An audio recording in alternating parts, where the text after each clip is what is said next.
Call recorded.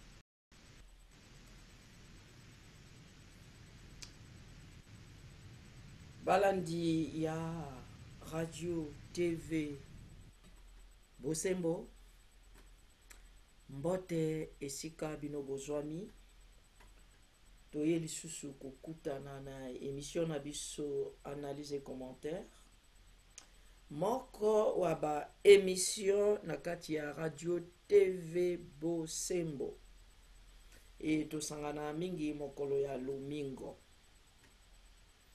mbote lisusu esika bino banso bozwami eza bino nengwa botu likati nakanisi na émission ya lelo e tozali na nokotongo etani papa na biso Lokobot kasi papa Lokobot nakasi na komite nakanisi nazokende epai na bango po te bakoka kopesa bino mbote pe te bakokota na bozindo ya émission na biso ya mokomo ya lelo matondo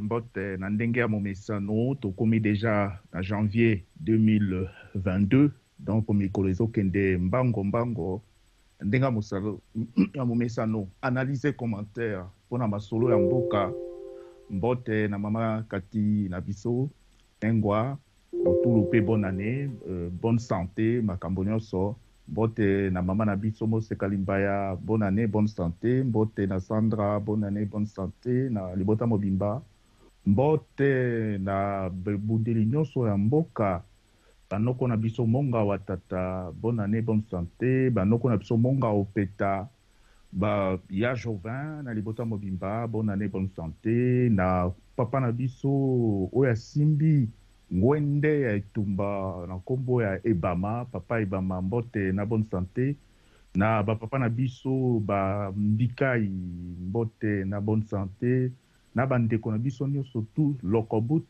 Freddy Lokolongo mbote bonne santé tozozela ye mpona baanalyse po toke vraiment tokisa solo oyo ya Rwanda komi kopesa soki komi kopesa bio kopakwa biso soto na zoto ondibalité on dirait donc ezali azongi ozela nokai ako on dirait que papa Lokobot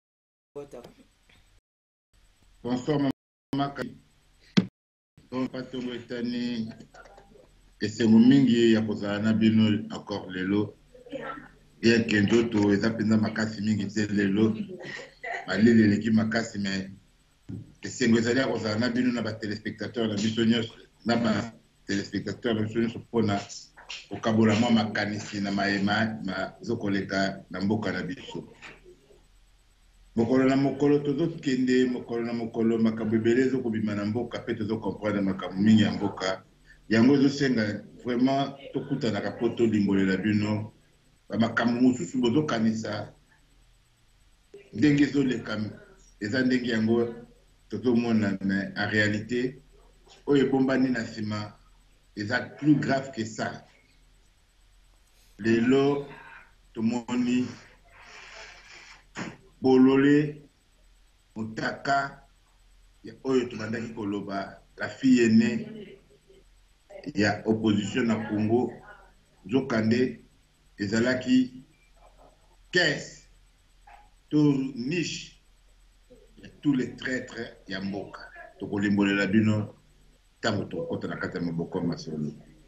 Merci mama natiki maloba na mesi matondo mingi bokanga ba micro mpona mwa makelele wana nayoki papa Lokobot leo olobi problème ya mwa nungu moke na santé yango tozaka kointerpelle bato ke variant oyo ya micron eza kose propager facilement c'est comme si biso nyonso tokotombe wana alors bato bayeba komilengele mingi na babiloko ya bama ya moto ndenge basalaka vunga te basalaka vunga et puis kozala na neo citron na ou bien citron gingembre babiloko bato bamebatela parce que eza kose traité kaka te koke na hôpital dès ko remarqué que comme na ba fatigue ya mingi banda déjà parce que belembo nango wana ta mosusu mpe koswana ozala nango te, mais fatigue ya mingi.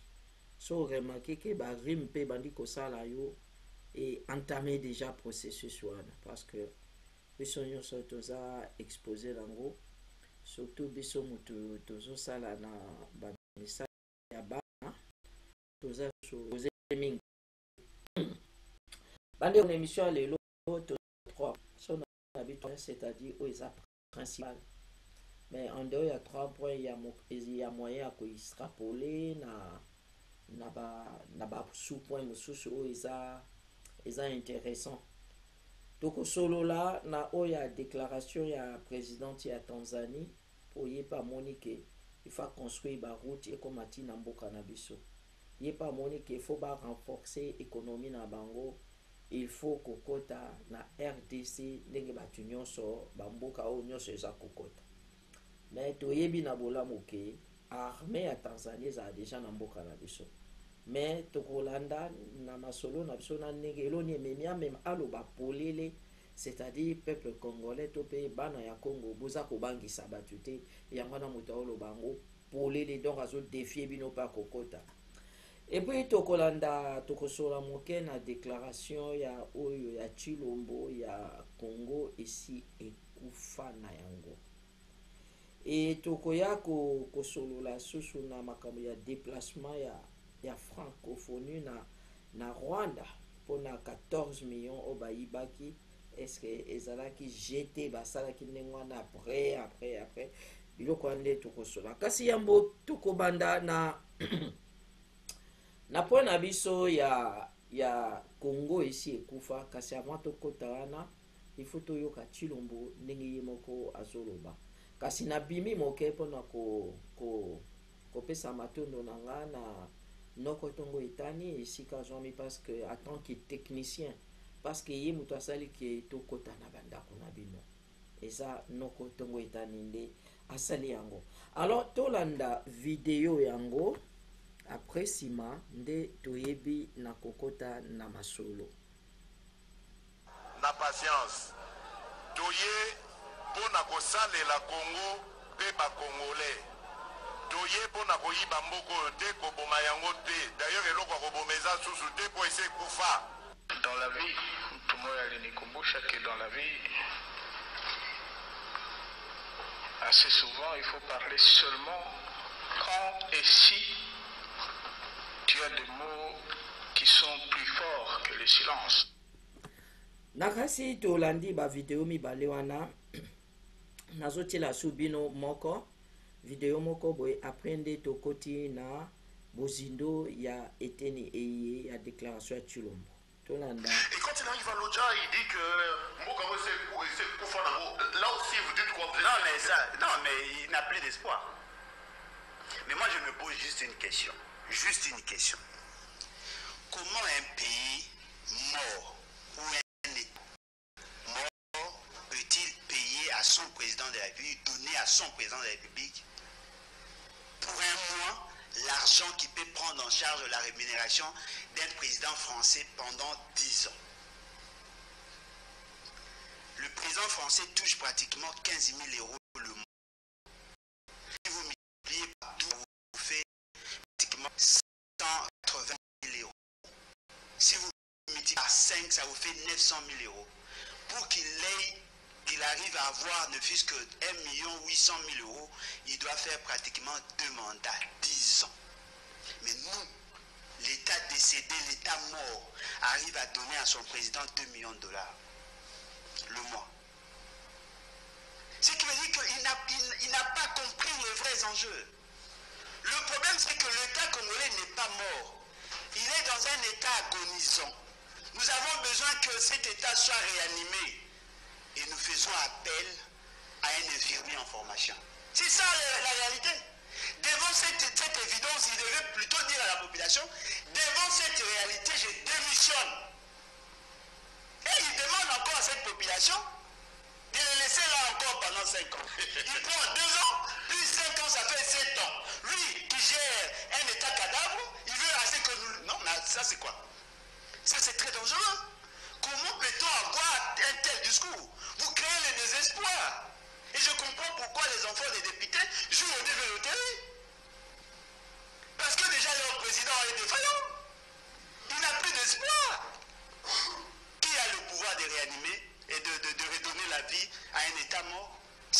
un président. Encore au moins celui qui a eu à gérer pendant 3 ans. S'il y avait des problèmes, qu'a-t-il apporté comme solution? Lui qui a plus de 6 millions de dollars dès l'entame de son pouvoir, ils ont dilapidé l'argent de la République. On a géré les fonds publics comme si on gérait le fonds de la famille, tout ça. C'est qui veut dire que lui aussi a participé. Et c'est qui est encore grave. Lorsqu'il parle de 60 ans là, il oublie que son père a assumé de hautes fonctions. Il oublie que son père a été ministre au plan. Il oublie que son père a été ministre de la Justice. Il oublie que son père a été ministre de l'Intérieur. Il oublie que son père a géré l'ENA, l'École nationale d'administration, de droit et d'administration. Il oublie que son père a géré le lac, la ligne aérienne congolaise, tous les secteurs qui touchent à la vie nationale. Le transport, ils ont eu à gérer. L'administration publique pour former les agents, il a eu à gérer. Le ministère de l'Intérieur pour la sécurisation, il a eu à gérer. Le ministère de la Justice pour redonner une ligne de conduite à tous les Congolais, il a eu à gérer. Le ministère des Plans pour élaborer des politiques publiques, il a eu à élaborer, à y travailler. Dites-moi, qu'est-ce que l'UDPS a apporté? Et vous savez, le nouveau Zaïre, c'est une initiative de l'UDPS. Le nouveau Zaïre, un membre fondateur de l'UDPS, lui qui a proposé ça. Quelle est la réforme que l'on retiendra de l'UDPS? Qu'est-ce que l'UDPS a pu apporter à la République? Qu'est-ce qu'ils ont pu faire pour que la République puisse avoir ne fût-ce que de l'espoir? Quand ils fait, ils n'ont rien fait. Mais je peux vous citer la réalisation, comme les peu vus. C'est qu'elle était là, lorsqu'on a pris...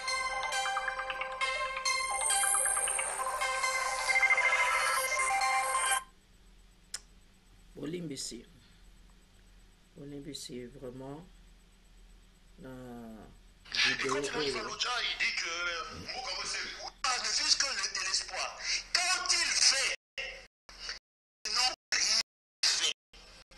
Mais vous citez la réaction, comme les buts, puisque l'État, lorsqu'on a pris le qui a privé, donné la mise en était là, vous payez la Contac. Si la Contac est en faillite, c'est vers les années où lui il était gestionnaire.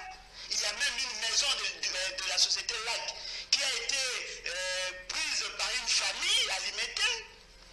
Le bâtiment de l'ENDA aujourd'hui appartient à une famille. Il y a une société, Maranalai, qui a été créée ici vers les années 80-90, où on a promis à la population de construire des maisons. Les gens ont souscrit, mais on n'a pas construit. Tous ceux qui ont participé dans l'assassinat de l'État congolais, on peut citer le membre de l'UDPS, ce qui veut dire qu'il n'a pas le droit de se plaindre. S'il est incapable de solutionner le problème, il n'a qu'à rendre le tablier. Nous avons besoin des gens qui vont apporter de l'espoir. Le peuple congolais a besoin de l'espoir. Nous traversons certes une situation dramatique, c'est loin d'être une fatalité. Il faut rendre de l'espoir à la jeunesse. Ne dites pas à la jeunesse que vous êtes une génération sacrifiée. Ne dites pas à la jeunesse que votre pays est déjà mort. Ne dites pas à la jeunesse que nous n'avons rien à faire. Non. Il y a possibilité de refonder l'État sur de nouvelles bases. Mais qui doit porter la vision? Merci Nakaisi ba papa nanga tolandi yango bolimbisi na moi oyo ya désagrément oyo euti kosalema parce que na bandai kozwa parti ya cellulaire tokota na masolo na biso nakasi oyo touti olanda eza ndeko na biso bolojwa mpona komona ke likambo oyo eza kosala batension na milieu biso bana mboka noko papa Lokobote tokoti na morceau na biso oyo eta eza ya kokufa tozwaka nde tobenga mboka na biso mama Congo siko mama Congo aza ya kokufa kasi na kati ya kokufa ne na liwa na ye nazokenda conception wana me baza kopie ye salaire ya 2 millions na mois babiloko nyonso ezoleka wana epuis mutanga osenga su mandat lisusu esika ya mama Congo oyo asi akufa. En fait, message à Chilombo eza penzani.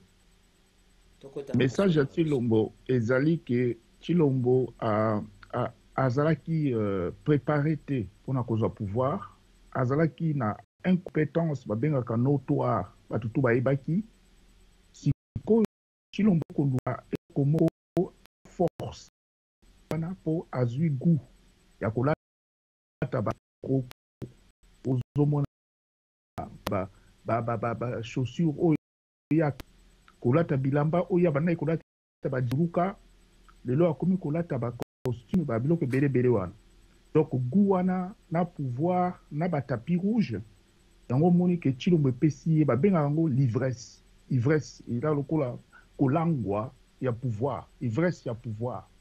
Donc aza koyeba te, et puis comme babiloko nyonso oyo surtout sur le plan ndenge bayaki omoni na discours oyo ya Kanambe alobi ke soki moto aza na eloko koloba te, c'est pas la peine oloba. Mais Tshilombo chaque fois oyo tosololaki na yo na moi, chaque fois soki bapesi ye mokanda bakomeli ye na baconseiller atangaka kaka mokanda wana oyo atangaka na prompteur. Mais soki botiki Tshilombo ye moko en roue libre akobimisa bino bakomba ntaba, akobimisa bino bandoki, akobimisa bino bamiyibi, akobimisa bino chilejelu, akobimisela bino biloko babenge bamasha munene. Ye moko azoyeba te eloko azokoloba mpo aza na ye na mayele te. Ozomona yango mutu oyo akoki kokompare meme Tshilombo na papa Mobutu ekart eza munene. Puisque papa Mobutu ntango azalaki ye moko na micro ntango azobeta masolo na ye oyo alobaki ke namoni bamama baye awa bakomi na camarade na nga moko tozalaki na ye na ekole akata kokolo akoma soki guru ya église moko boye nakutani na ye natuni me yo ndenge nini okati kokolo alobi singa alobi me nakati kokolo kaka poto oyamba yo. Donc ozomona ke oyo alobaki ba dérive Mobutu azalaki koyeba mwa moke ke alobi tala dérive ya ba religion ba secte dérive ya ba église ya binzambi nzambe. Mobutu ayebisaka biso ntango Mobutu alobaki ke okomona na kati administration eloko biso tolingi te na parti unique ezali ke okomona directeur ya cabinet moto ya Kabila na ye, okomona moto na porte moto ya Kabila na ye, okomona bagarde bato. Donc nyonso to alobaki wana tolingi yango te parce que Congo tolingi tribalisme te. Mais oyo ya Tshilombo discours Tshilombo azoloba eza contraire na ba acte. Aza na 1080 babengi bango ba conseiller oyo atie bango na rang ya ba ministre. La plupart des conseillers bazwaka salaire neti ba ministre. Et puis ba super conseiller bazali wana babenga bango ba super conseiller bango bazwaka sous koleka. Donc comment un conseiller akoma kozwa ba conception ya ba projet. Or mutu oyo amemaka politique ya l'état azali premier ministre na ba ministre. Mais oyo ba conseiller wana bayaki na désordre na ba DJ oyo bazwi ba 16 millions oyo bauti ba Canada bauti mosusu auti soki Suisse mosusu auti ba Allemagne. Donc ezali incapacité ya biso faute na biso peuple congolais ke tango bayibaki Martin Fayulu soki kaka bato babimaka balobaki non trop c'est trop toboyi yango moni ke ministre oyo ba français Le Drian alobaki ke non biso tozalaki kozela. Même Louis Michel alobaki tozalaki kozela solution na bino ba congolais. Mais lokola solution ezali te biso to rekende na biso kaka na ndenge bino moko bonome. Donc yango na pona première analyse yango wana na pesi maloba na nokolanga lokobot. Merci mama. Merci ndeko noko tongo tani ekotikelanga maloba. Na nyoso oyo Tshilombo alobi il faut toluka nanu to cerner ba terme moko oyo alobi.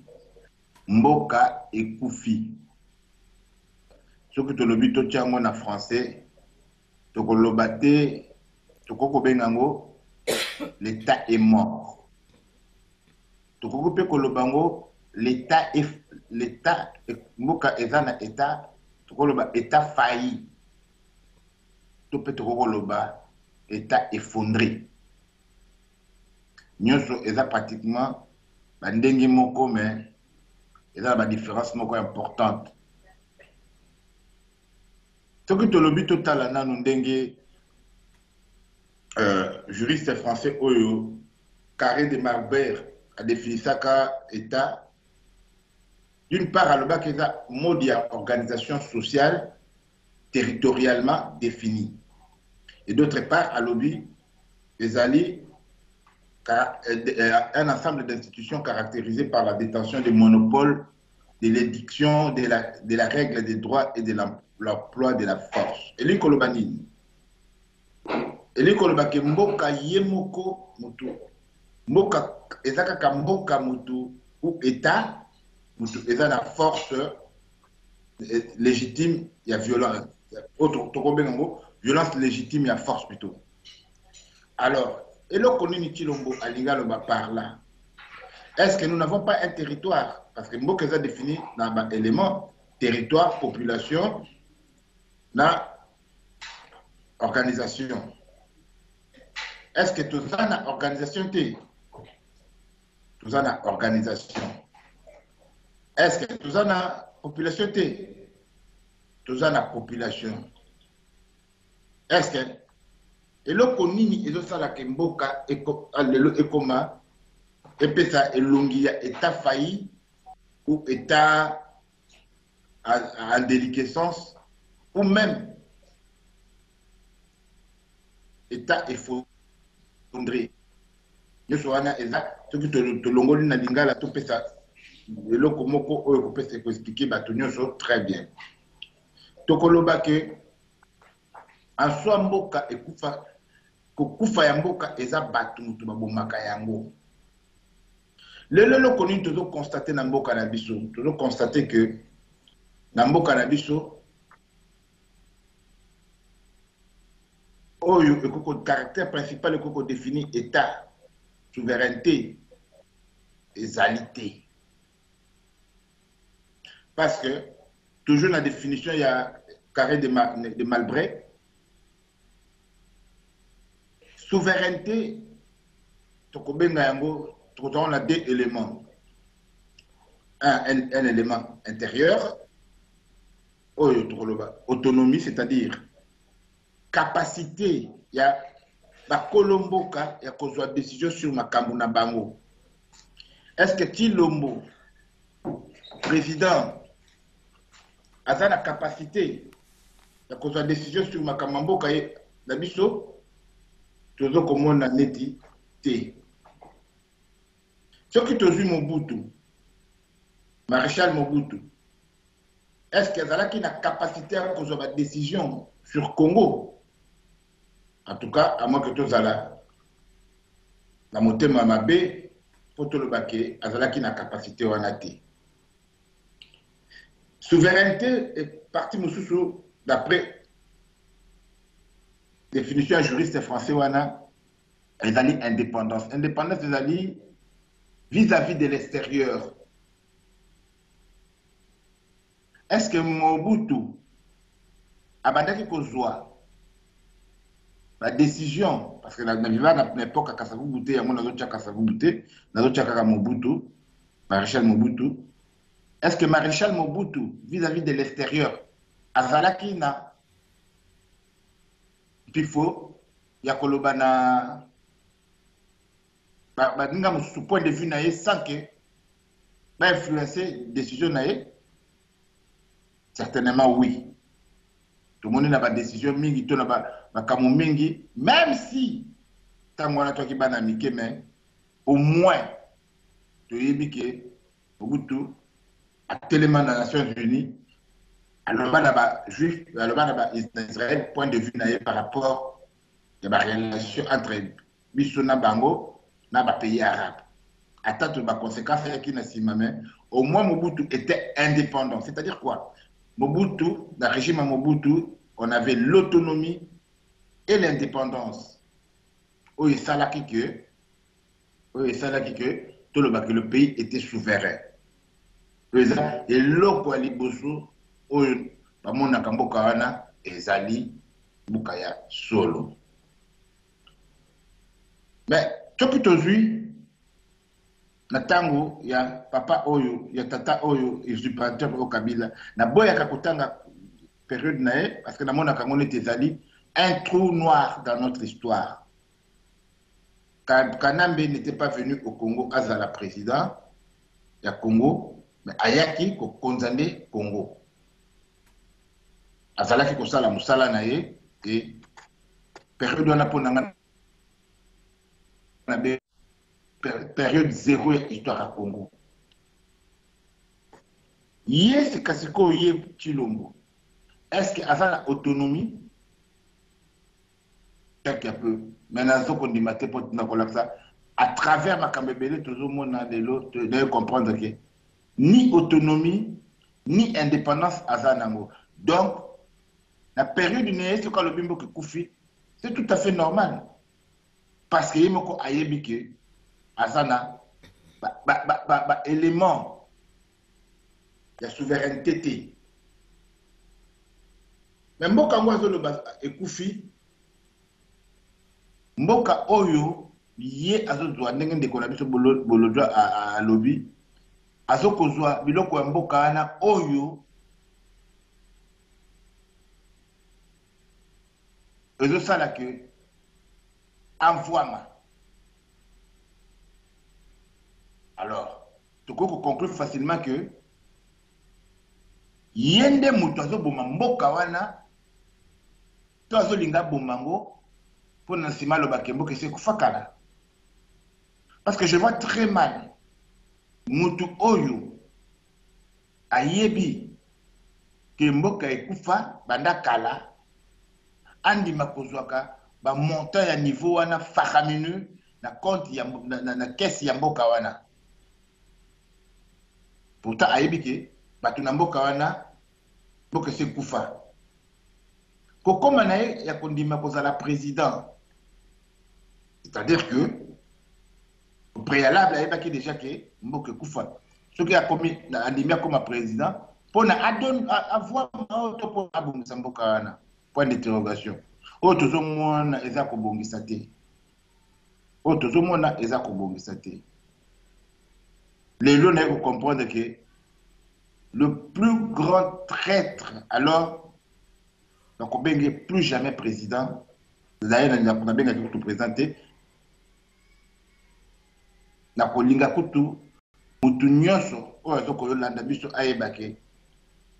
Si il y a des haineux, naza haineux parce que na ko comprendre que nanu na mona mutu aza dangereux lokola tata wana te. Maman message wana bomo ki eza message moko atindeli batu biso tozoko benga ezoba to bato azokanisa ezoba za zoba te azoko tinda ba message moko codé oyo ba congolais peut-être bazosala attention te mais azoko tinda ba message codé mingi na ba oyo bazolinga basala biso ba be makasi. Par hasard nazalaki kosolana kulutu moko lobi kaka makambo yango alobi nanga tofungola miso makasi déjà ntango mosusu babiloko esalaki oyo tobandaki kobanga ke mboka ezokende babandi déjà ntango soki kokata mboka moke alobi nini na miso ya bato message na ye voyage oyo nasali nalakisi bino nyonso bozolinga kondima te ke mboka ekufa tika na confirme bino devant bato oyo badepute bazalaki wana armée azalaki wana bamekonzi armée naloba bango na miso na bango mpo botala soki bakambo oyo nazolisa bino eza ya lokuta mboka wana ekufi. Mboka wana ekufi e bango moko baso kondima. Expliquer biso mboka ekufi azokende ko signer ko revoir ba contrat to ko encaisser ba mbongo ya Congo neti ba 6 milliards. Il y a l'autonomie bien, il y a l'État. Les années en Afghanistan, où on a 10 milliards pour attaquer qui drogue. Mais mbongo wana ebimi na circuit légal ezali biloko oyo l'État congolais akokozwa neti 6 milliards et azo décider pour nango na mboka oyo ekufa entre parenthèses mama likambo moko ezokoleka ya monene oyo ekoateste bapropos na ngai ya koloba ke azokojouer jeu na ye très bien parce que azali na ye président de la République te azali mutumba tiana capo nakobenge kutu te te aza capo oyo bayebi ba régime nazi aza capo ou ba oyo bayebi ba système ya bagang azali capo aza na chef na ye donc capo wana musala nini ba mike nyonso pour que ne pas ya chef yeso ka jui eza bien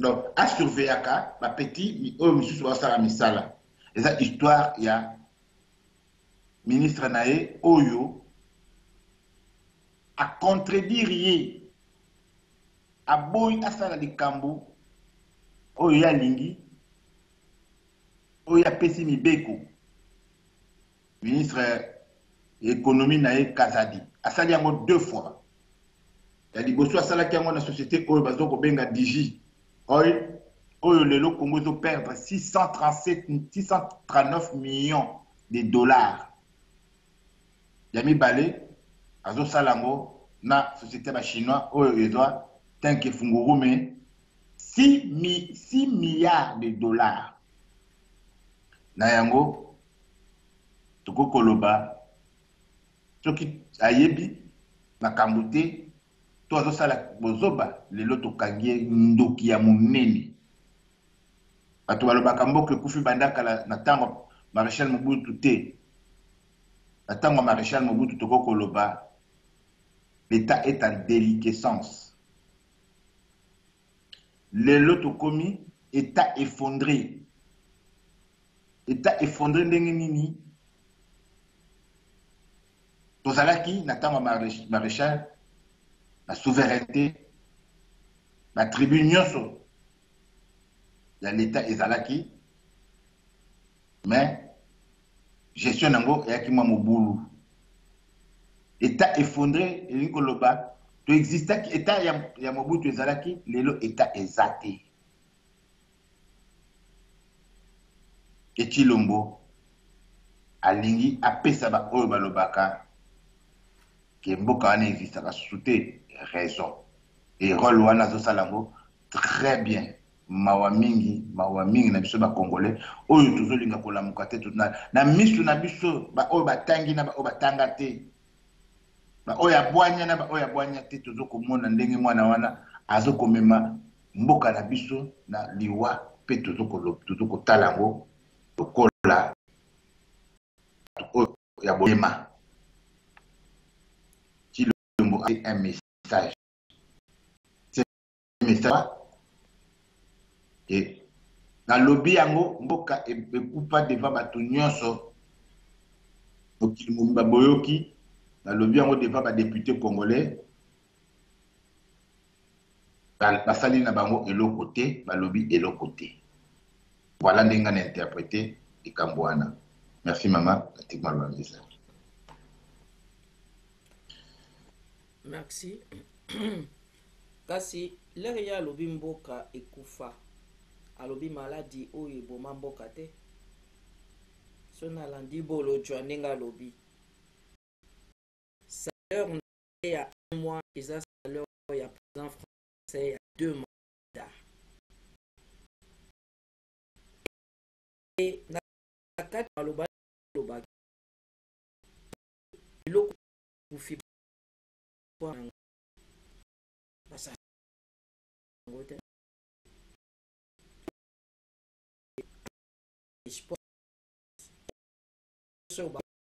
Ela mapes mbonga na ba nango sala esala côté ya santé ese kufa nyonso ese kufa. En fait message na nyonso ngona ezoloba ebele kasi mboka yango ese kufa misala ezalaka te santé te eloko te ye asengisi manda mosusu na ntango azali wana eloko nini ye asala eza kaka koyiba butu moi. Yo ozomona bato mobimba nyonso esalemaka kaka travers baconseiller bokapo moko bapesaki conseiller tel mbongo bosala reconstruction quelque part bapesaki conseiller mbongo et mot de passe eza nini conseiller so ozwi mbongo yeba pourcentage nanga yo yiba zwa pe pourcentage nanga et le bato bakobelela koyibi elekani ka ndenge wana eza ndenge esami na biloko ya francophonie ti ndenge esami na oyo ya francophonie. Est-ce que yango esengaki nde eza conseiller nde azwa mbongo mpona kosala eloko wana mais stratégie eza ndenge wana biloko nyonso batonga baekole koto eza conseiller donc mpona ye gouvernement existaka pe te ka gouvernement parallèle oyo asala ya baconseiller nde eza koexiste bango nde bazwaka bambongo mpo basalaka biloko mais basala mpe biloko te eza bayibaka après bakoloba ayibi boye epo efandi nie preuve ane ke tokomona Kamerere ayibaka akota ane pe prison yango te ezalaki elembo babine bakende na prison akofandi na cité jusqu'à ce que bagracier il y a de cela 2 jours neve na ye Masaro bagracier pe kaka na Tshilombo oye akritikaki justice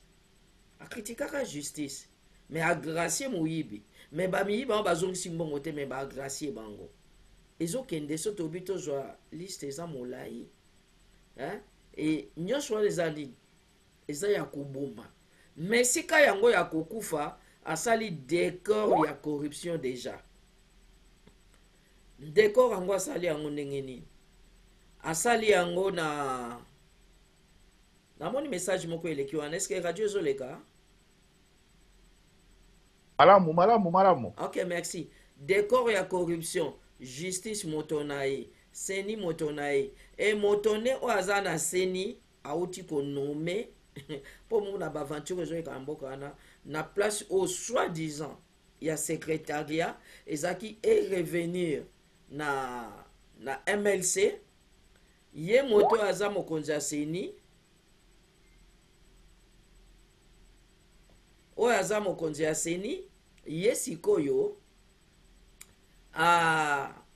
anome moto ya Tshilombo lisusu place wana te sika eza ridicule Bemba akei nde esika ya ambassadeur ya États-Unis kokende kolobela ye mpona place na bango oyo bazwi voilà makambo yango ndenge ezoleka mais abongisi décor nyonso ya corruption mais kaka na eloko yango oyo ekufa po donc a fait disparaître yango ndenge moko bino bolobi a goûté parce que so mekomona même ba photo ya Tshilombo avant okomona mutu moko azali ko galérer kaka eloko ekufa wana yango kesa elelo alata montre ezokute ba 350,000 euros kaka eloko wana ekufa nde ebongisi ye amona na ndenge azali wana kaka eloko yango ekufa yango wana esuki te il faut sikoyo akoma na ba milliards moko neti azala na ba 25 ba 30 milliards na compte donc guana naibaka toyibaka il faut mona mutu moko aza koboma Kongo ekufa oke kokotsa babiloko ya ngai makila na bino bato ya makila na nga wana na bandeko na biso ya baluba akesi ko na Sankuru mama nanga arrière parent ne moko boy asaki muta Sankuru donc bosa pe makila nanga leka okende na Équateur ekokoma nini ekokoma ke mwasi oyo ndeko ba bourron pela bosa pe makila nanga parce que nazobota na bino voilà soka ke na bandundu akokoma même chauffeur nanga ye mwasi na yaza muto abandundu bosa pe yangai yo somona makamni le tabola anengwa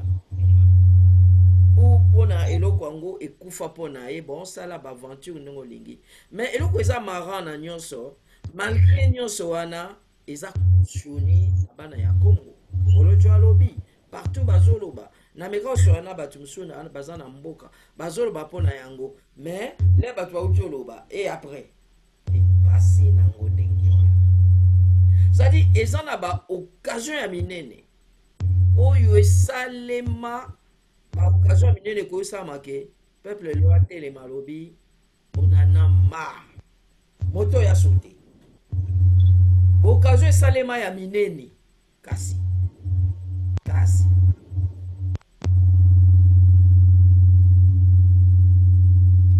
olimbisi occasion esalema ya minene ke kasi na baoccasion yango eza na moko te nayebi te soki eza moko mosusu tosuntuka biso nyonso na makambo ya minene eloko esalema te toki okutaka eloko ezalaki un rien peuple abimi mpo na yango parce que aza koankese ce qui est vrai eza na psychologie mpe tokoloba ke moto aza koankese mokolo areagisaka eyebanaka te moto aza koankese mokolo esalaki motema etondani eke mokolo wana mpenza ebeba bokoyeba te donc toloba eloko eya yango wana ce qui est vrai peuple aza koankese souffrance eleki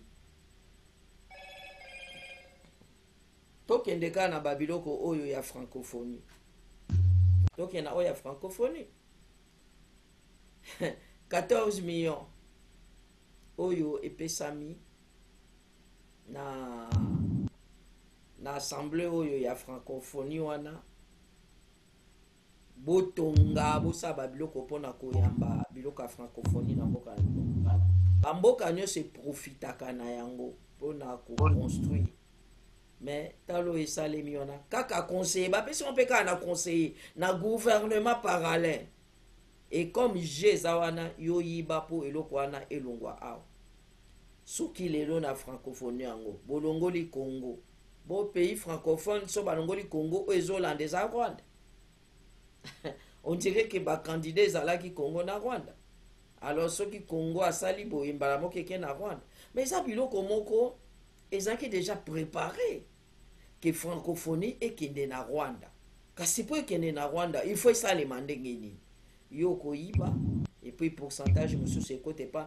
po conseiller nyonso ayibaka pourcentage ya mbongo ayibaka ekendaka mpe epai ya Chilombo yango wana ye azalaka toujours calme mais eloko eza mawa ezali ke soki na milieu ya UDPS eza kaka baconseiller moto baosala mabe donc c'est comme si Chilombo aza quitte mais soki aza quitte pourquoi alongola baconseiller oyo baosala mabe te pourquoi baretaka bango te mpo baosala mabe mbongo ya 14 millions ya francophonie je wana ezalaki préparé ke francophonie ekee na Rwanda mais mpo ekee na Rwanda il faut ezala na je moko esalema ale mbongo wana eyibami ekee na compte ya Chilombo morso monene eke pa Chilombo conseiller wana bao mosusu base partage bambongo etikali en fait eloko esalami yango wana nayebi te bapapa na ngaso bolobani na eteni.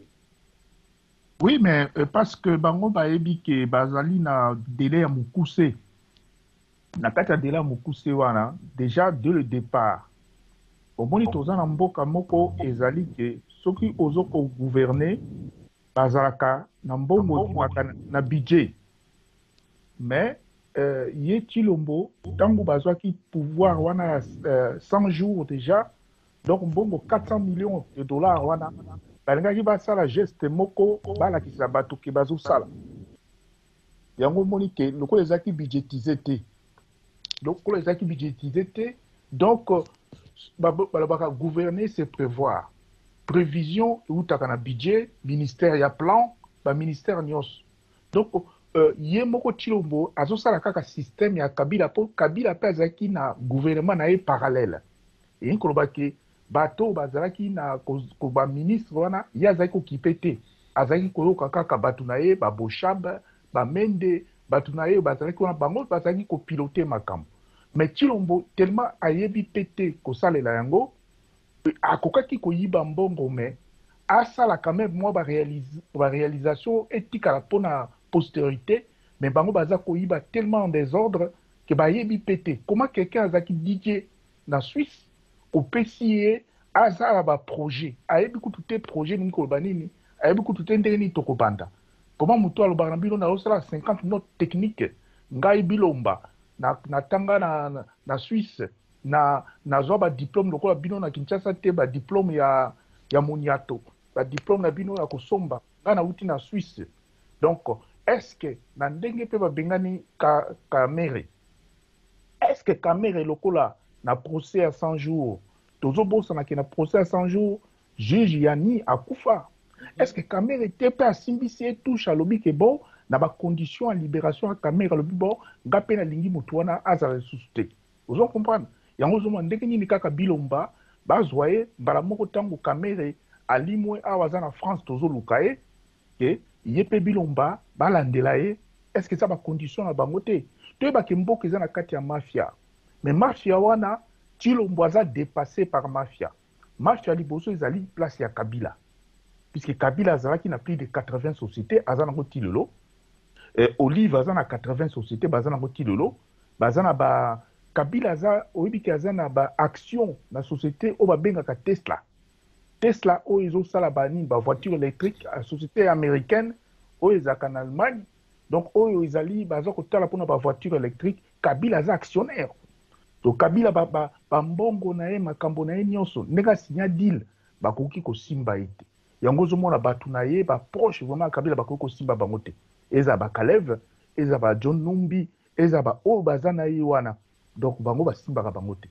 Donc mboka eza na mafia soki todéracine mafia te système yango oyo tozomona oyo kaka eza likolo ya iceberg soko omoni kaka mwa glace bimi na libanda boye yebaki na se kuna etondi oyo Tshilombo azosala ezali kaka ke aza kopérenniser système oyo ya mafia ya Kabila.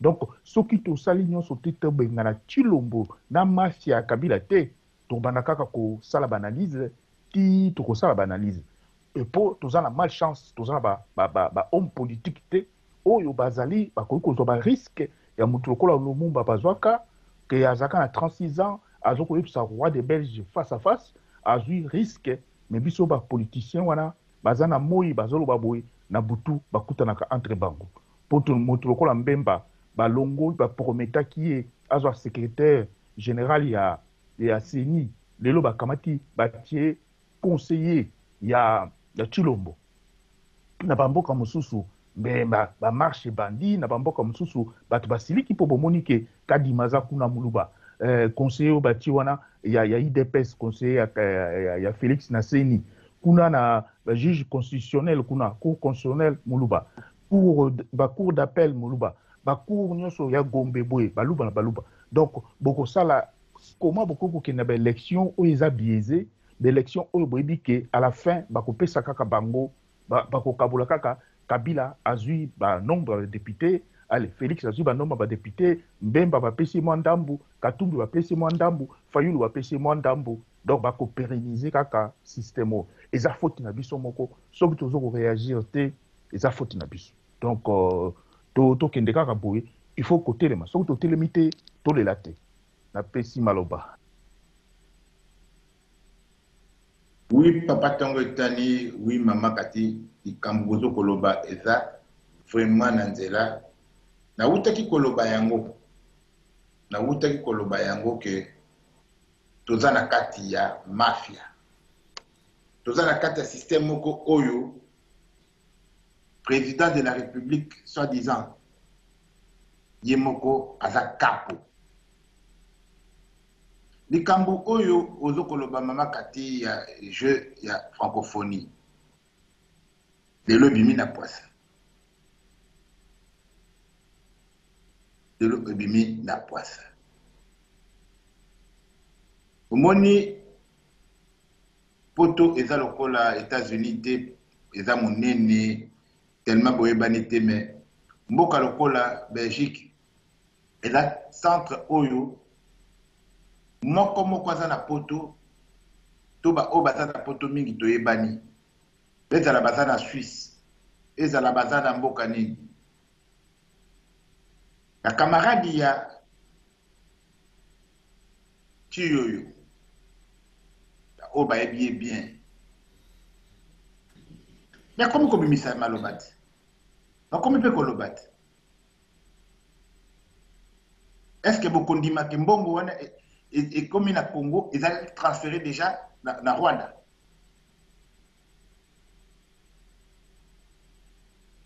Fortuna Biselele mutasali makambo wana.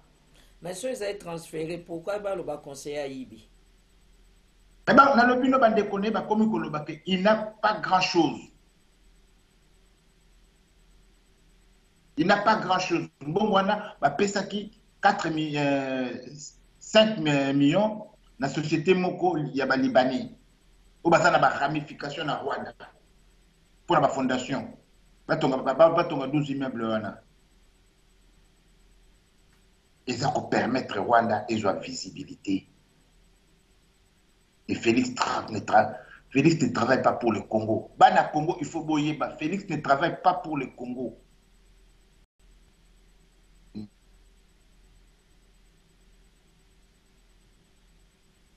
Parmi les comptes, de l'homme monsieur Soiseau Koloba qui est na Rwanda sur ordre et à Fortuna. Donc, toujours qu'on vanda toujours qu'on connaisse que tozali na président to bana mboka bazo kanisa ke bazana président te. Félix aye ko matérialiser makambo ebele ko bimisa na poisa na loba ko lakisa na mokili oyo balobaka pona Congo bakosaka te lolenge ya bato baza na Congo yango wana. Dans l'entretemps oyo ezokokwea mike mutu azokolokota yango nyonso ye. Na tukopesa exemple awa mama na kanisa bolandinga bien te. Société oyo esomba tenke fungurume. Tenke fungurume oyo ezalaka à l'époque. Et je le dis parce que dans la école Jekamine, na yebi, la société Minga Jekamine Oyo, il y a les alaka na lombashi tenki ngurume, les alaka réserve mondiale d'après Nani Moko Azalaka na Jekamine, directeur Moko Azalaka na Jekamine, comme on est M. Crème. C'était dans les années 70, 75, ça va Umba Aleka. Azonga Kali Sukuta Komara on attrape. Monsieur Crème, à Lobaka, wana eza richesse à Congo, ya bambula na bambula. Et à l'époque, Babanda Koloba, eza la réserve, il y a 50 milliards de dollars. Société wana Kaleyaka, SMTF, Société minière de Tenk et Fungurume. Ministre Félix, dans le questionnaire à la Kanango, il y a que Mbongo Moko ezali na société wana, basoko linga kufutate à peu près 6 milliards. Février ou mars. Ministre ya économie a confirmé que la société a des devoirs 6 milliards. Tant que Félix a constaté que la société a épuisé. Dès que Kabila a teka yango, bangona ba yuma. Ba toi. Hein? Groupe na bangona juif yoana. Société wana ezokozwa na Congo mbongo ya mingi koleka ndenge bayokanaki ba accord. Félix asengi basala nani moko commission moko indépendante pour na batala nanu likambo très bien. Commission esali ebimisi rapport nango. Commission et lobby qui est très bien. Bino, société chinoise, outrepassé, tout signé qui n'a pas accord. Beaucoup de personnes qui sont mbongo oya likolo oyo ndenge to yokanaki. société chinoise endimi kofuta kaka bato ya IDPS bango moko bake bayebisi bachinois balobi na kofuta te nalobi kaka bango bato ya IDPS bake bayebisi ya société kofuta te yo sala makasi omona président société wana etindi rapport nango na octobre nani commission wana etindi rapport nango na octobre ke tozozela bino kopesa biso mbongo na décembre le 24 décembre ministre ya Félix asali makasi PDG ya société wana akutana na Félix 6 milliards mama mboke kufa akekutana na Félix ndenge tozoloba boye bato ya commission wana bazarte kasiko na vi moko bakomi kobanga mpona nini bakomi komenase bango batika likambo wana e moto wana eza le même monsieur oyo vous souvenez na États-Unis na New York congolais moko alobaka apointaka di doigt ke Rwanda na Uganda bazo koyiba bamini nyembwe nyembo soki nyembo ye mutazalaki président commission wana ndenge tozokoloba boye aza menacé parce que Didi Kazadi Nicolas Kazadi azo menacé atika dossier wana baluka ba arrangement à l'amiable même chose à salaki na société moko comme onango Dig Oil Digi Oil est la société il y a Nokonaye qui s'appelle Nozi Mwamba. Bayaka na makamoko exploiter pétrole na Congo et Simbakate. Aujourd'hui le Congo faut payer société wana 649 millions de dollars. Pour que Koufa. Et banani bazo salango batu ya IDPS. Pour vous dire que il faut vraiment tout fungola miso. Et UDPS est là qui grande mafia pour détruire Congo. Et objectif nabango même lelo ezali que Congo ekufa. Bango basi na bango pe bayebi ke bazoko boma Congo ya mwana bazo sala mona ko. Souvenez-vous, maman, même Kala, dans l'émission de la Kala, Kodjoga les Cambo na lobaka toujours, Ndenge Katon, l'ancien lobaka, de l'Inde à Carthago. Pour na Congo Bonga, il faut détruire les DPS. Il faut détruire les DPS. Et nous devons penser à les détruire maintenant. Quels que soient les risques que tu as. Il faut, peuple congolais, comprendre que l'IDPS est à la base du malheur. Ya Congo. Merci maman. Fatiki malbala pesa. Mais IDPS c'est à la base à malheur. Des balbaka tel père tel fils. Tango afdel azako kota. Et ça m'a indengeni. Bawana baza ba frère na bisoboti ka bakota. Nana lobaka ngo. C'est Tien Tshisekedi. Et moi na yepa ya lobi baza ba frère na biso babanya bazalaka ba congolais ba frère na biso.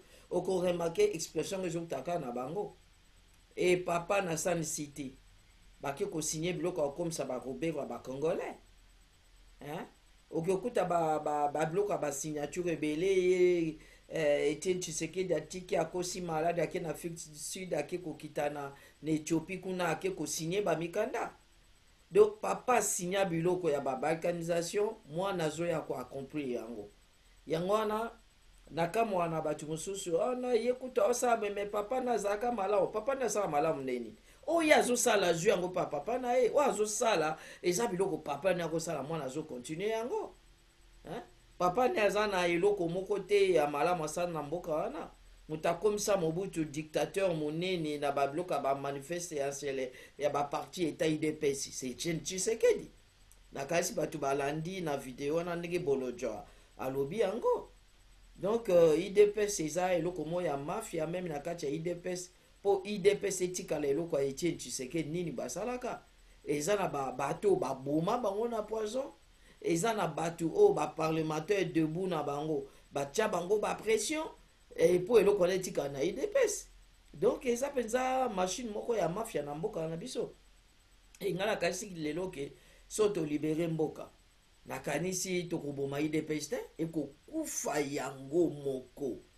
Nani yango olinga babenga ya za muta IDPS nani yango olinga na tango wana me bato ebele baobomba ekokufa yango moko eloko wana ekufa yango moko nakasi so muta na argument ozonga place wana zongi mais tokende pourquoi président ya Tanzanie aza na facilité akolobaki totonga baroute tokende na Congo po biso pe tokende ndenge batu nyonso baza kuna neti toa na besoin ya mbongo na mboka na biso tokende pe neti bamboka mosusu tokepe na Congo tokende kozwa biso pe tosala neti baninga alobi yango pamba te elere alobi yango pe soulèvement nini esalemi bato bazala contre makambo alobi elo moko te nyonso epa na biso ezali avalé nyonso eza cautionné na ndenge balobaka baoyo baza baconscient baza kotika baoyo baza conscient te ezozane wana biso nyonso tokoperdre na bato oyo baza kosala baza koboma mboka na baoyo baza kocomprendre biso nyonso tokoperdre mboka wana so tookende kaka ndenge tozokende yusu mona mboka mobimba basala bango mabe ndenge nini mutu areagisaka aza te mutu abimaka na nzela mpo na likambo yango aza te okomona siko neti par exemple tokende eloko moko ya moke eloko ya ram bato wana bagute bakomi bazwi milliard na ndambo ya kolia bango mbongo wana ya ram bagute yango siko basali semblant ya kokata nde baza kokata liboso te me baokontinue kaka kokata peuple yango mpe esepeli abia sikoyo bazozwa su ndenge ezalaki te siko quand même eza bien c'est-à-dire peuple asepeli nango soki atiaki unité ne ya $10 bakati ye $2 abi non ça va quand même parce que na 8 wana na osalela yango c'est pas grave peuple mamona ndenge wana akosala bino te na liro tokende yango ezozala difficile penza na peuple oyo aza kokautionne nyonso na babiloko ya Tanzanie président Tanzanie la alobi mais biso na diaspora tofandi mpe ka nie nango te est-ce que manifestation esami po président Tanzanie alobi nalandi Bitakwira na komi azoloba ye ayebi plan nyonso ya biloko ya baorganisation ya mboka mpe nayebi bato bazoprepare baorganisation yango baza na Kinshasa patati so bosali be tokosepela te tokoampeshe tokosala biloko nyonso oloba mais pourquoi bato bazozela baorganisation yango ekoma mpenza effective sima bato baloba totamboli bato babi tosala boye mais nyonso ekoma mpe na retard na babiloko mosusu tozozela ti tokoma wana papa ngwanda loba tozozela ti tokoma na étape wana toloba sikoyo todefendre mboka nakanisi mai maladie docteur abi malade so totiki ekokoma na situation boye il faut totraite eloko wana nti eza deja boye esalema ndenge wana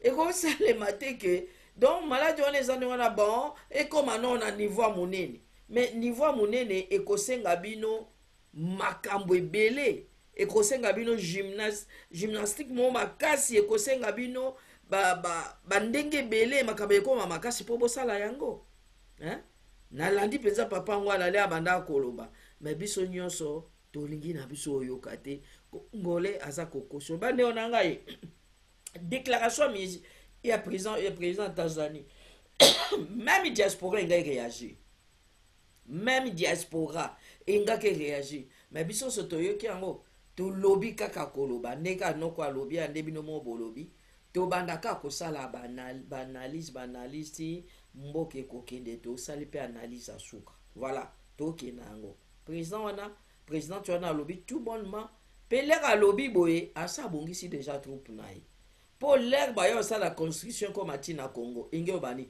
troupe ne peut faire ça là pour nous sécuriser ndenge Uganda salami toyebi ke armée na bango ezaka na intervention rapide ezaka na mais misusu bakokota o bako sécuriser route wana o bakotongana baba no sa ba faire donc batu nyonso bakomi na facilité batonga route à partir ya mboka na bango ekota tina mboka na biso voilà singe ba mboka na baza bafoué bana souveraineté ya mboka na biso bana tina nango te espace ya Congo ezali ka kota ke esala makambo no bima yana président to pa bino na kotika nsima te mais lobi pe Congo Brazza oloba lobi Congo Brazza koloba yepe aza kokota yepe aswa ba territoire na epo pourquoi yatika la sima atika sima pourquoi voilà bloqué zo yango wana noko lobi ni nalobi boye ke omoni mboka déjà tango Museveni alobaki ke Congo ndenge ADF evandi 2 décennies donc plus de 20 ans elingi kolakisa ke Congo aza na ba institution te Congo c'est un non-état tango moto babengi Kagame alobaka ke biso to boma ata moto moko te na Congo biso to sala eloko moko te na Congo wana eza ba problème ba congolais entre bango na bango moto moko te azongiselaka ye tango ambassadeur ya Rwanda alobaki ke de toute façon biso to boma ata moto moko te na Congo ata gouvernement moto moko te ministre affaires étrangères azongiseli bato sikoyo tango Burundi tango déjà Uganda alobaki ke azosala banzela na ye kobanda kuna bunanga na bakokota ti na Isiro ti na Bunia Congo réaction ezali te tango Félix alobaki akamati 10 milliards au Uganda azo devoir biso selon jugement ya justice internationale ke alobi Félix alobi non totika kaka tokosolola ngo après tozwa réponse te ni ba député ni ba gouvernant ni ba population donc c'est normal lelo Tanzanie puisque toyebi ki lelo Zambie na Moba baza na ba militaire na bango baza wana babima te bazo réclamer côté na bango okuna tozali na lithium na Moba wana tozana ba biloko ebele na Moba donc lelo oyo pays oyo babengi Rwanda déjà ye asoko azako 5 millions de dollars pamba basali ba usine po bamba na kosokola ba kolta na mboka na bango Uganda akosala banzela donc Tanzanie par le bon ben moi si présidente wana Tanzanie alobi pe bon bango pe ba kosala banzela po pe ba kamata biloko na bango ba kotisa na Congo pe ba kino kosomba ba biloko na Congo donc nikloba ba bimisa pe ya bango po mboka se koi lelo oyo moto ba bengi na kombo ya papa na biso oyo vieux denges Sassou Nguesso alobi le développement de l'Afrique dépend de la RDC, dépend de Félix Tshilombo. Soka lingi ko fongola, biso to ko développer à partir de RDC. Donc, aux hommes, on a chaque pays, déjà où au Angola. Mais non, il y a pétrole na à hypothéca. Donc, Dengues Azali Bazana cessation des paiements. Kuna Bazana difficulté pour se hypothéca pétrole pendant 40 ans. Ba aussi ba sous pétrole te bango ba congolais à Brazza. Donc baza wana bazo luka ba source ya pona koko économie. Lelo eza pays moko en faillite Congo Brazza wana. Donc pétrole ba hypothéca ngona ba société wana ba française Total ba société nyonso wana. Ba hypothéca pétrole ba somba ba tekisa déjà et donc baza siko fu bazela ba 40 ans po ba ya kozwa ka ba mbongo. Ya moni pe yé pas un problème. Donc, pays où est qui na simeza Zambie. Donc, Zambie paye à l'obina. Zambie a quoi mais tout le monde réaction il y a gouvernement. Donc, c'est un État failli. Donc, ça veut dire que Félix Aza Lokola Moutou, donc, Moutou Aza na tribune, Azota la Makamito le Kanamboka naï. Pour déjà que le langage après 3 ans, ce qui tangwa yaki na sika pouvoir lobby que bon, na Mboka Koufa, na tout mais ils vont dire par exemple aux États-Unis par l'élection donc ils vont dire qu'à moitié il y a mandat na yo oya que le pays est mort yo au salinini quand même tala balobi que na utuko yo ka vidéo etango bazalaki kuna na mbujima isoki wapi wana bon moto babengi bishop azalaka na États-Unis asekisanga alobi mama soki mama oyo babengi soki rwandaise oyo Denise Nyako azaki na posa kende soki nzongo inene soki nzongo ike alobi bayebisi ye awa batoilette ezali te donc ake na zamba kuna soki bamachacha alobi bamachacha si ye donc ozomona balobi ke Félix mpo asukula na mbujimai ifale basomba 2 bidon ya mai baya kotikela ye babidon mpesi bakoma koteka mai na balabala toyeba bango na mbujimai batekaka mai mpo mai eza te bakomi koteka mai na balabala lokola nde tosombaka essence donc or baza na Kasai rivière Kasai eza wana elekaka wana baza na barivière nyonso elekaka wana mais bakomi kosomba koteka mai komi totekaka essence denrée rare. Donc, ozomona neti Angola epollué rivière Lualaba wana. Et memiti ekoti na Kasai. Congo moto moko te azalobi. Donc biso kaka ba détournement, ba buzoba, ba fachi béton, ba biloko buzoba. Yango moni ke pays eza lokola ndenge kaka puluto no ngwana baki éléphant akui moto nyonso azoya kozwa mo musuni na ye. Mais soki éléphant ngwa telema te eza foti na biso, eza foti ya ba éléphant, eza foti ya bana biso tozoloba eloko te, eza foti il faut kotumba bato wana ba politicien nyonso congolais wana kobanda na mboso tala mutu lokola oyo babengi ye Bahati Lukwebo aza utu rwandais Bahati Lukwebo oyo azokokende na ye na mbongo ya leta kokende kovisite baboucherie na ye oyo asali na Uganda po na bainvestissement na ye na kimafia na ye bango balobaki oyo mutu alobaki mboso ke je demande à les députés du Kivu de sortir des groupes armés. Mais Bahati wana baza ba chef ya ba groupe armé baza na Kinshasa tala ba généraux oyo Rwazibira Obed yem tasimbi na Kasai Mobimba kuna ba général mususu babengaka soki bravo baza wana bango basimbi ba biloko général oyo babengaka Masunzu bango wana ba Rwandais basimbi tilelo oyo Félix a jamais touché bango, jamais à longola bango. Il y a un monde de généraux où il y a bandima où il y a tout nommé. On est comme le monde de Félix, c'est parce qu'il va coltan, parce qu'il est en bango. Donc, et là comment que ça la mésalité tant que le peuple congolais a été limité. Il y a un monde surtout quand le peuple congolais, puisque Félix Azan a pion azé le côté. Les lorsqu'il y a soulèvement populaire bani na Kinshasa wana opération Télébindako. Félix Azan peut-être bosso qui mané na Belgique ou bien qui mané na mbo comme Soussou avec au battre banai. Donc, ma campagne, c'est quelqu'un qui a beaucoup de na ba politicien au tozanango, au ya buzobo au tozanango, pour tout bien na bagonyos. Faut bien na bagonyos tout, siko. La zone si maloba. Maman Bamboule eleki, donc obada qui continue a toujours question na, mboke kokende tozo tala, tozo continuer. Mais est-ce que biso moko peut to sala ka analyse, to tunaka likambo na biso ezandenge nini? Tolobela kalikama ondenge ezali pour notre peuple que dans la réalité ezaboy. C'est vrai que badeko nyonso oyo bazo ko leka na radio patriotique basali musala moko ya munene. Mais eloko moko kanza na loba yango mingi na yoka ngo pe mingi na bato ya bato te. Total la sociologie politique la biso lelo. Peuple na biso eza ndenge nini lelo tozali na ba occupant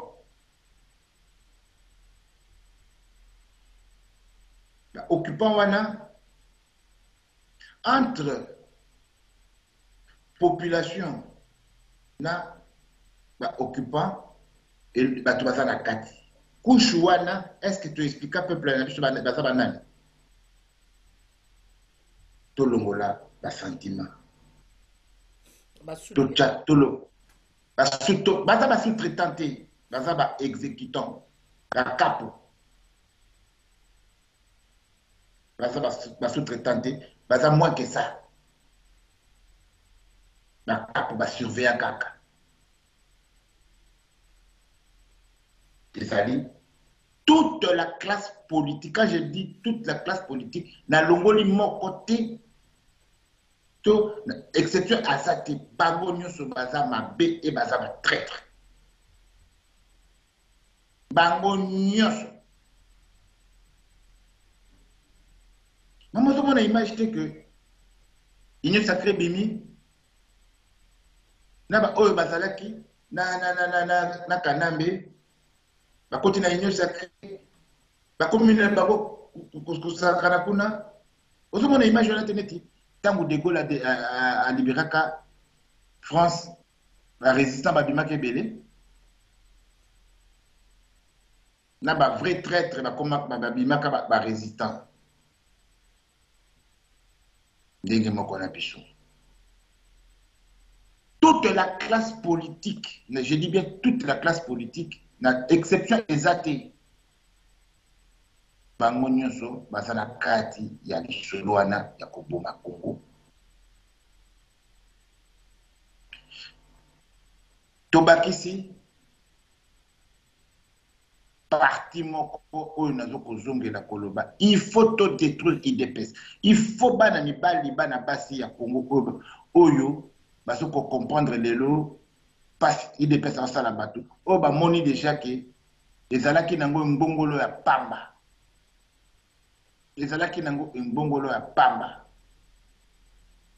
au service de l'étranger pour détruire le Congo.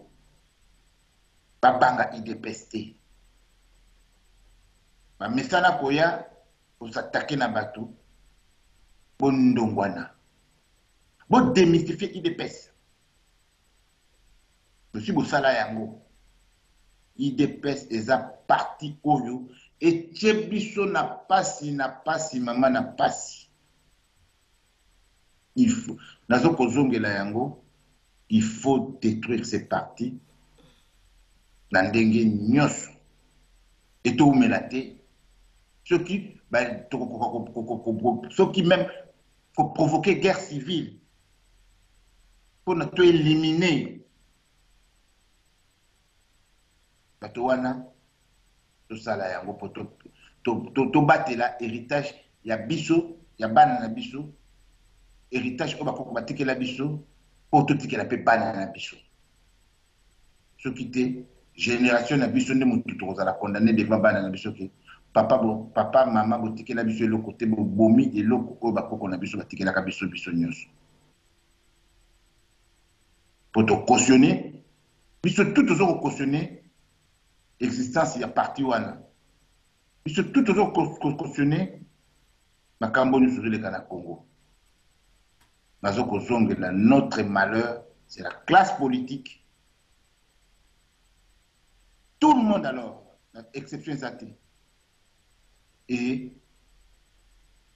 parti Oyo IDPS. Vous avez une acquaintance, un atome crochu dans Nguna Nabiso.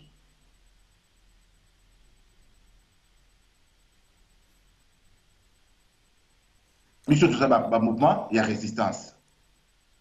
Nous avons un belé, basé na carte résistance. Oyo. Ba yebi makambu ya eleka na mboka wana ba yebi role nini IDPS asala na mboka wana na kusenga bango pardon baleka bana mboka balakisa bana mboka parce que mutu pona telema mutu pona za conscience il faut ayeba lelo batu ba yebi que IDPS est un parti néfaste pour le Congo bozo kati bazoloba bongo bino batu boyebi ba oyo mabe IDPS asala na mboka wana pona ni bozo bomba bino bato boyebi rôle IDPS bapesaki ye pona affaiblir Maréchal Mobutu pona bapanza mboka wana bino bato boyebi baacquaintance nini oyo IDPS azalaki nango na baservice secret ya mindele pona baboma Congo dengwana. Est-ce que maman dit que tissu économique à Congo na ba pillage ba nini fait à IDPS? Habita. Ah. IDPS est néfaste pour le Congo. Il faut to bandana nuko. Il faut mikolo oyo to la kisaba na mboka esika mabe ezoko uta. Ce ne sont pas les Rwandais, to bala makasité.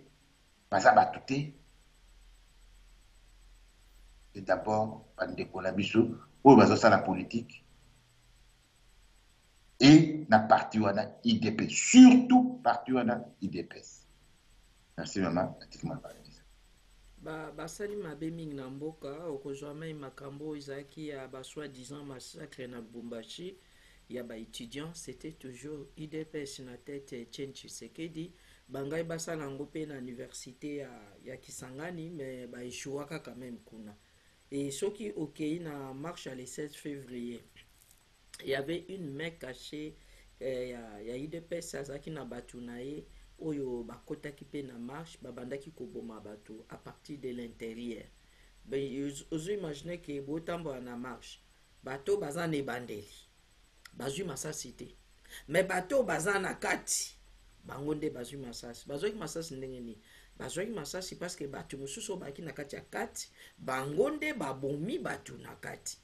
Donc mpona kosimbisa Mobutu touche IDPS a joué rôle moko ya monene. Donc Etienne Tshisekedi abandi kojouer yango depuis kaka azalaka commissaire. Nayebaka te na ntango Mobutu azwaka ye na lingombo ya bacommissaire soki bapesaka ye mpe kaka Tshisekedi akopesa mpo bato wana baki na plan oyo bayebaki efale sama autour ya Tshisekedi wana nayebi te parce que papa wana atikala jamais koservi mboka na biso. Mama bolimbisi na bakiselo kaka eloko moko lelo barapport mosusu ezali na bato toyebi te pourkoi bazokoma te, me nayebi sango moko azalaki kosala na Saint-André. Mwana na neveu na ye abala niesi na ngai aloba na nga aloba aka curé na kanisa ya Saint-André aloba na nga na marche ya le 16 février bazoke IDPS azokende koyiba bibembe na morgue.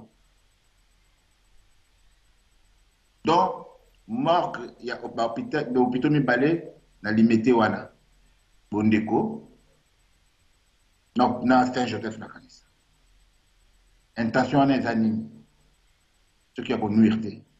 Mais yango basaki na Lubumbashi o bangaka koyiba mpe bibembe po bakelo bafausse commune bakei bakolo bibembe badeklaraka bibembe na bango. Le Ngunzi Karibon akomi premier ministre bayebisi yo lobaki oyebi place fausse commune ezali lakisa biso place yango Ngunzi akokaka susu te po ayebi ke ezalaka monté de toutes pièces. Voilà. Donc Etienne Tshisekedi na servant mboka wana te et ye a servant mboka wana te sikoyo ye aza kokende ko mwana na ye mpona koachive yango. C'est comme si mboka mso eza na malchance na ozwa famille wana e na mitunaka soki penza baza bana ya mboka wana mboka ya biso ya Congo Zaïre soki Etienne Tshisekedi azalaka penza moto ya mboka wana ya solo moni parce que na ntango tozozwaka babiloko nyonso ata lelo babimisa mama Marthe aza angolaise liboso ezali so olobi bato nyonso baondima te. Est-ce que na batango wana ya babimisa mama Marthe te mama bongisa lingala babimisa mama Marthe te ye moko Chilombo mutu aloba. Mais avant loba yango nazoyeba Faustin Ifelo déjà na analyse commentaire alobaka nga pour la première fois na yo kango eza na Faustin Ifelo moni Chilomba ye koloba yango après mais biso to précédaka ye déjà na yoka babilo mosusu papa lokobote et na époque wana est-ce que maman wana ya angolaise congolais tiena kedai ko bale na Angola? Alors soko olandi na dossier no ko mona na Etienne azaka mutangola mais nakati yo te mais na époque wana mama wana ya na libala na bana misato déjà azali na bana mine déjà aye na libala aya et puis papa wana abala mama wana oyo aza angolaise ndenge biso toyebaka baluba. Est-ce que ingai kosala? Non, jamais. non. Donc eza na moi mythe moko tour wana so penzo la bien okomona ne Etienne Tshisekedi c'est un angolais prévendez que omona ba construire na Congo te hein omona ba construire wana te. Pourquoi? Parce que bazo zongo sika na bango te. Mais toyoki déjà que maman moi te ya zo to kotonga na Angola bango ni ebani même Chilomba otonga na Angola mboka la bango yango wana. Donc, là, il y a l'ingi insiste à tema na problème identitaire. Mon? Parce que nous, c'est à partir à wana. Pendant que bimi sabatwana so ba batamboka msote. Mutu mususa oloba mais ah bozoloba c'est comme si nous avons mabe faza moto aza mopaya. Est-ce que bana mboka 100%? Et tu vas mende wana nyoso. Est-ce que basa mboka ngo mabete? Basa pe mabe.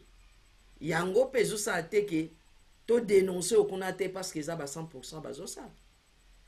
Mais so me ko kota pina na kati ya ba chilumbo wana nyoso no ke kuta ke baza ba sans na bisote.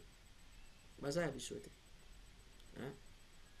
Mais bana mboka vraiment eloko yo mawanango eza wapi eza que nyonso oyo esalemi eza kopesa occasion na bato kutu baosala ngo babika ke bana mboka baobima libanda mais baokamwa kaka eloko mpe esalemi te. Mais naza consciente que mite maison eza kotonda eza na mokolo oyo ekodéborde et mokolo yango ekodéborde bato nyonso baoloba mais na ntango makambo minene eza kozala awa bakoningana te mais tala un rien parce que mitema ezokotonda eza kotonda mboka mobimba ekomi moto akufi na poison bayebi mpe moto atiaki ye poison moto mpe asala eloko te akoboma motu kaka parce que adefaki $50 epa moto wana neti azokozongisela moto yango te mamu kaka naboma ye mpona mbongo nde na okokozongisa yango te naboma kaka ye mpo nango ndenge wana botala niveau mboka ekomi non toza kofonctionne neti bato te nalongoli te biso nyonso analyse oyo tokosala oyo toye na analyse commentaire tobandi yango quand parce que émission sikoyo ezokokisa bambula ebele ba 13 ans alors tokokontinue kaka tokaka koanalyse tokokontinue kaka nakoya koanalyse sikoyo tokenda 14e année ya analyse commentaire kaka koanalyse mais tokosuka wapi na peuple oyo soki nzoko yango atelemi me nzoko yango akotelema mokolo nini akotelema mokolo nini vraiment émission na biso tosisi bapoint nyonso soki moto aza na message moko aza na eloko akoloba aza na argumentation moko akoyika ko argumenter eloko koloba eza ke bale eza na camp ya bato oyo baza kotala lokola ba nouvelle génération babolojwa bazwe baepenge bato oyo baye sikoyo génération wana eza plus consciente ke bagénération ya bamende soko omoni mende bake kovanda kuna soko otali bato nyonso bazwaki mbongo kobanda na gouvernement oyo kobanda papa Laurent Désiré Kabila bashe okitundu baokoko soki banani bango nyonso baozofuba tusala eloko moko basala te soko omoni na aéroport ya Sankuru wana mbula ebeti bazomema mutu na pusu donc bazomema mutu donc avion yango kutu donc avion heureusement eza na bapine mais na zelo quoi donc baza komema bato na pusu epi omona moto lokola mende aya koloba na biso ke moi il faut tozala uni awa na Sankuru nous sommes batete na biso nyonso tozala mpona mboka na biso mende alobaki na Sankuru baza kuna na hotel te ya koyamba butu donc hotel eza te tokoke kuna ya balubefu baplace mosusu okomona donc hotel eza te donc oyesi okone kolala soki wapi donc esika ya kolala ezali te donc omoni pasi oyo tozokomona na insuffisance oyo euti kolakisa vraiment que baprojet nyonso ya baroute wana baprojet oyo balobaka na bato oyo ye moko Tshilombo ake kotala na misu elakisi peuple congolais ke soki tosala soulèvement populaire te et puis toloba na bango ke Kinshasa c'est pas le Congo Kinshasa eza Congo te Kinshasa eza Bumba te Kinshasa eza Mbandaka te Kinshasa eza même Kikwiti te donc mboka na biso totikali na musala ebele parce que musala yango ti lelo esalama te bapéréquation balobaka ke 40% bopesa na baprovince lelo basalelaki biso baprovince 26 province tozalaki na 11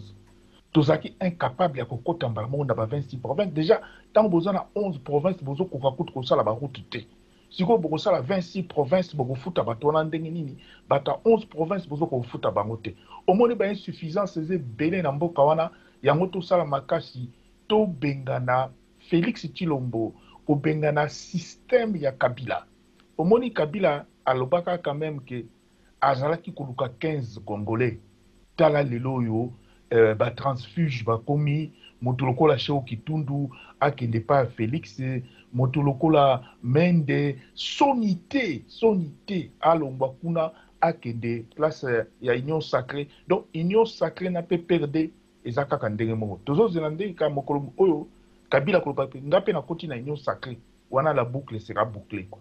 Donc eloko moko ezalité donc système ya mafia eza système na kata justice eza système un président oyo alela Kabila lela mikolo nyonso.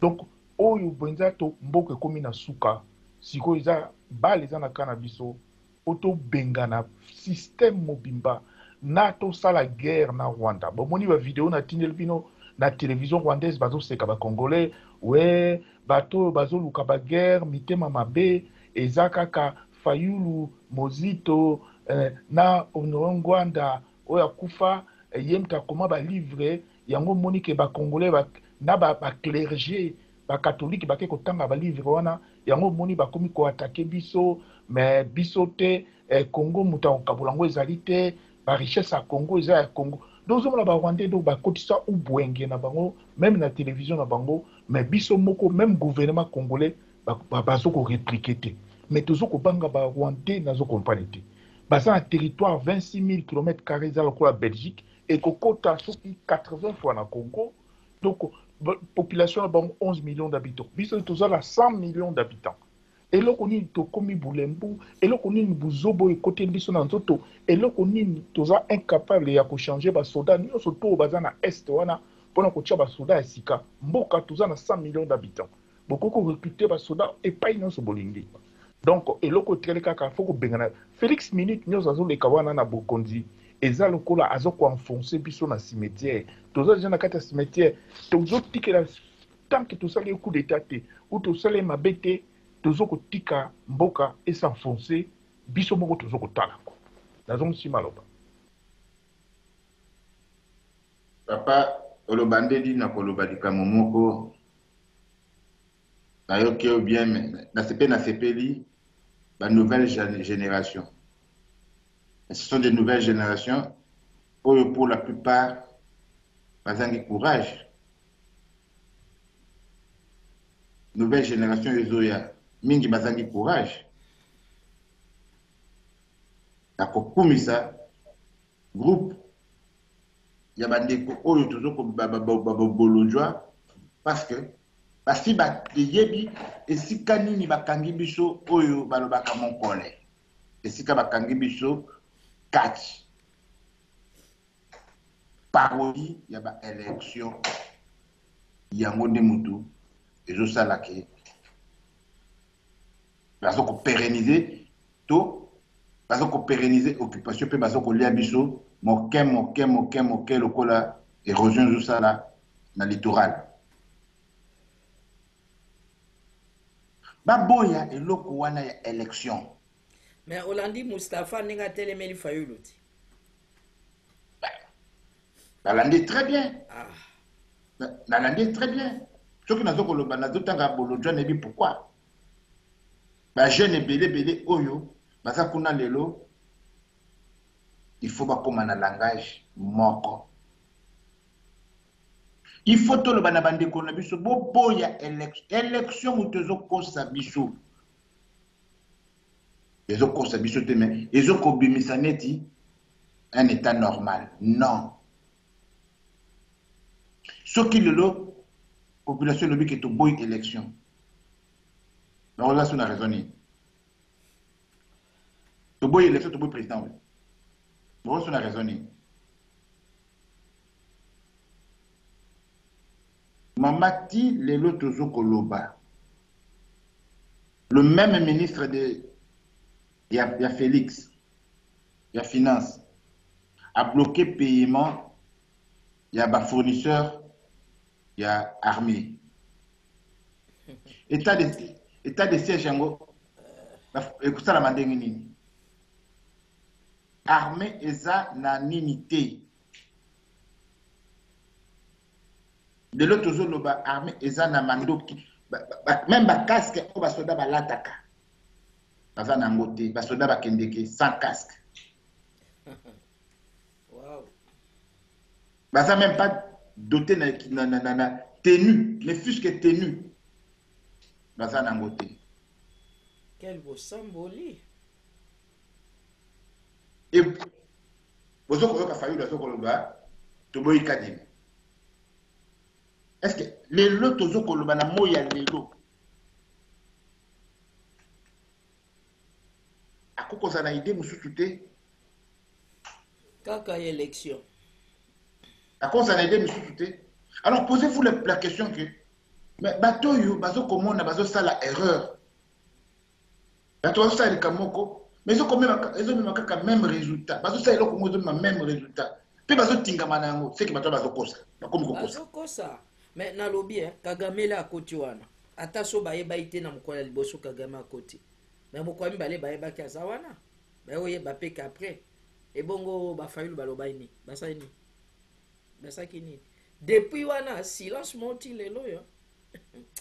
C'est grave. Fayulu aza ko jouer partition na ye. Biso peut jouer partition na biso. Il faut dévoiler sincèrement. Mama soki mingi babandaki koloba. Papa Ngwanda boy. Lelo Papa Ngwanda azate. Na lobby na yo soki na landaka par jour 10 radios ou 10 émissions politiques. 10 unions sur la commune de Lorotanga comme Papa Ngwanda dit. Il avait raison. Donc, Moussala tout ça là, vrai que le économie peut accélérer, c'est ça à Pampati. Moutopona télé me fois aye batina. Moutofo pona à conscience, il faut que les nets Saint-Esprit. Il faut y moko na motone asala babiloko asangisi bia likambo eza boyi. Bafana nanga topena ndima kokufa.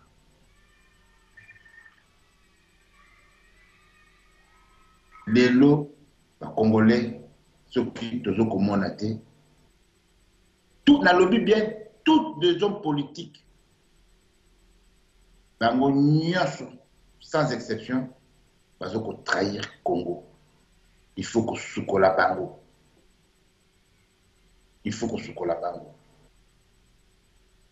Akota kutu na makamususu te. Oh lelo bozo koloka ba misusu bazo koloba. Mais ba bosa ni tango bazo benga bango bulongo moto. Lelo oyo azoko signer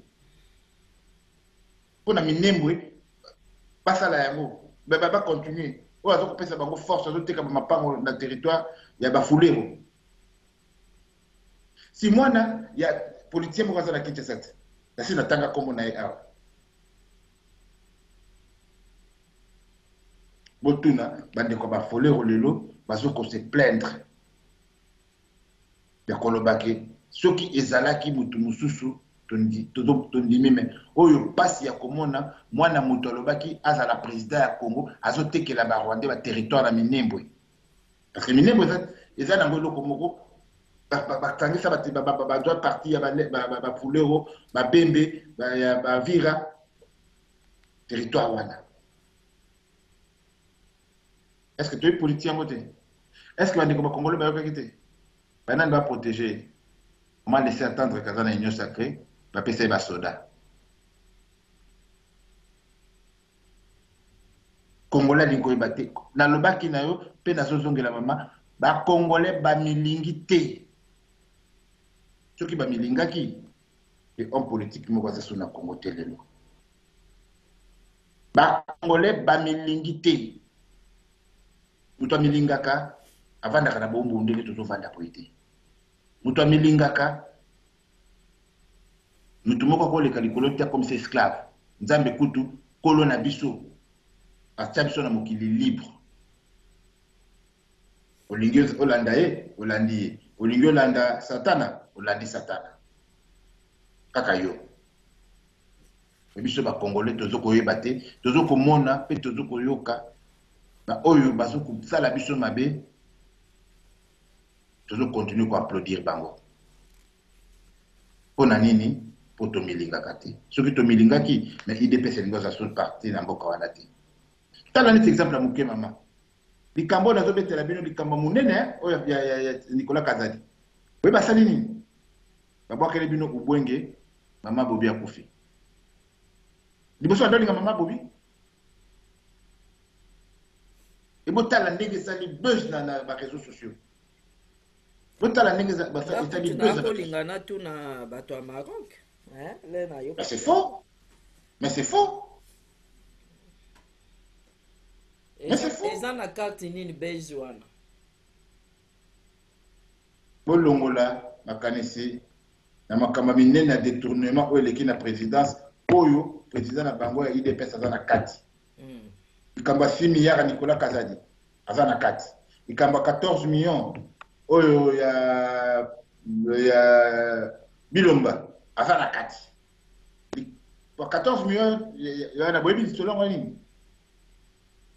Un conseiller à la Mukina Tongo a sali projet ndenge na koyiba mbongo à l'État a vu société d'État FPI la Kenya société d'État na Égypte na FPI ba ke ko defa mbongo na Égypte garantie nini FPI peut quitter Bezalaki na kati. Bazongi, la pesi par le président. Souvenez-vous, Thierry Moko, Félix Akendeki, Égypte. Oui. Il y a la même époque. Dans la Zalaki na FPI, Kitebi. Bazumbongo, na combat FPI, FPI Mtukozongi ça, 14 millions. Babimisi projet Chile Gelou, ba continue na kati ya projet Chile Gelou, ba kaboli bambongo wana. La kaboli bambongo wana et ndenge ni likambo ko bimaye bana parce que basali erreur ya ko maître d'ouvrage gouvernorat ya Kasai gouverneur amoni na ba injonction batindela kiye que repesa société au sala ba mais na ko sala bo na osabo ndenge ni ngana ibi likambo te na mbongo te. Interpellé dans le Parlement provincial, à l'objet de Makambouanate, déplace beaucoup de Kamouane.